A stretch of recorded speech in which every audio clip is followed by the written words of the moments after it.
Hello everyone! Welcome to my channel guys! Ang lulutuin natin ngayon ay Nico Odong.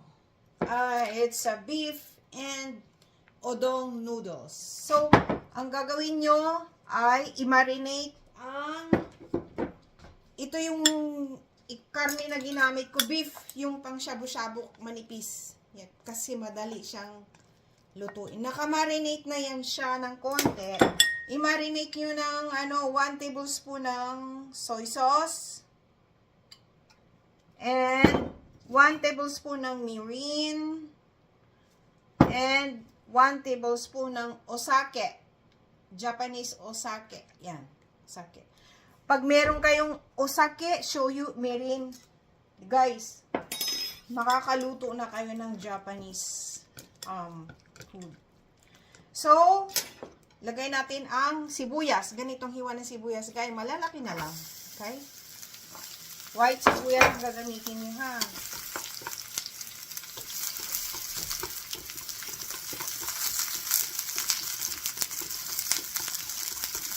Yan. Pag medyo mangamoy-ngamoy na yung sibuyas, go na. Lagay nyo na.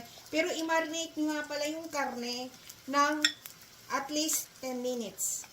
Okay? So, yan, na-marinate ko na kasi siya eh. Pero nadagdagan ko pa rin siya ng, para na-explain ko sa inyo, 1 tablespoon ng osake, shoyu, mirin lang. Okay?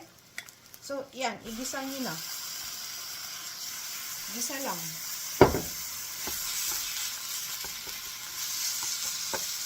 Gisa-gisa lang guys. Gisa.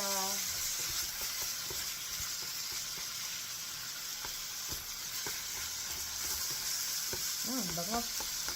And then, lagyan nyo ng pepper. Paminta.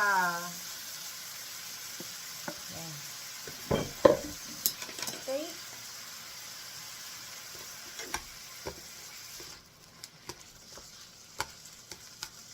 Gisa-gisa lang.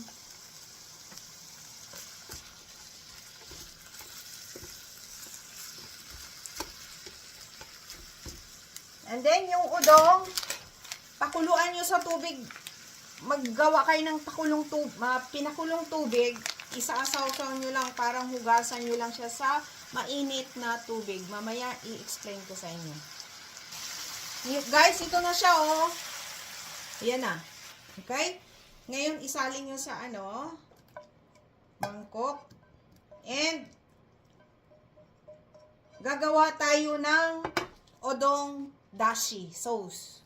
Ito na ang gagamitin ko. Yung meron nang nabibili sa Asian store is Honsuyu. Ito lagi ginagamit ko. Madali lang yan eh. Ito guys, 500 ml na tubig. Pakuluan nyo. Okay? Pag napakaluan nyo na, pakuluan nyo siya guys. And then, ito yung karne ha. Tabi lang natin yun. Pakukuluan nyo siya ng sandali at lagyan nyo siya ng 4 tablespoon na honsuyu. 1, 2.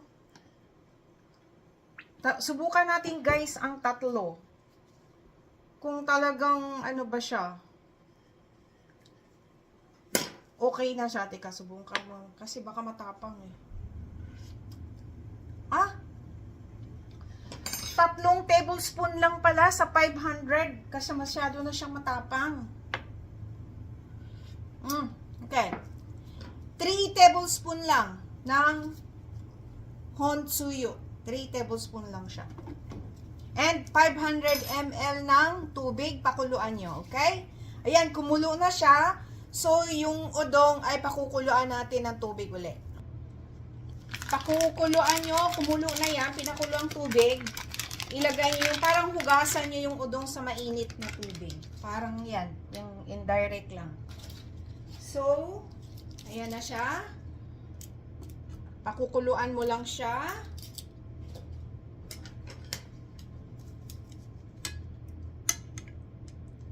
Hugasan nyo lang, pakuluan mo na isang beses, okay? Guys, ito na siya kasi pag pakuluan mo ng isang beses, magkahiwalay-hiwalay na yung udong. At saka lalo siyang lumambot para madaling mag-absorb ang dashi. So, dito nyo na ilagay ang udong sa malalim na mangkok.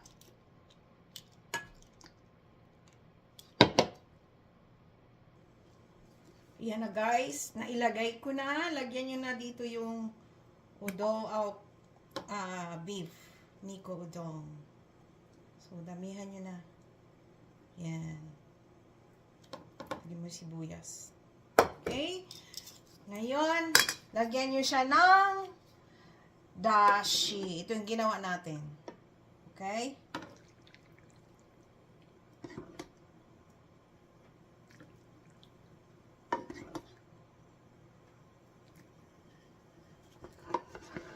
Init na mainit yan. Dahil ingat kayo, init. Yan. Mas maganda maraming sabaw talaga. Here we go. Ayan na po. Yung 500 ml, may sobra pa siya ng konti. Yan.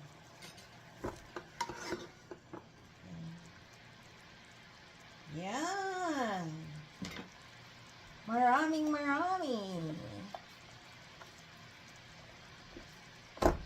Yan, tabi ka muna dyan. Tabi ka muna dito. At, ayan na ang ating udong. Yan. Tapos na. Dali lang natin. Ito na ang ating Nico udong. Japanese Nico udong. So, tikman na natin guys. Tingnan mo yung sabaw. Sarap! Oh my gosh. Tikman ko ha. Kuha ko dito ha. Lagyan ko ng meat. Dito ko na. Yup. Dito lagay ko na. Dito ako titikin. Okay? Wait lang. Yan na.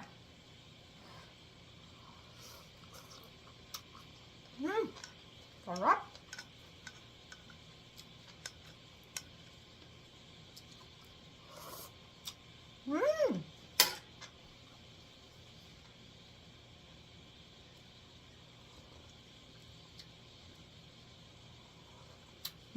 Sarap. Thank you for watching guys. Please subscribe, like, and share. And i-click nyo na rin yung notification bell para palagi kayong updated sa aking mga bagong video. Bye! Ito na ang ating Nico udong. God bless all. Lagay natin siya sa placemat. Ano mo naman, oh.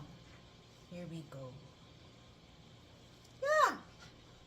Bye!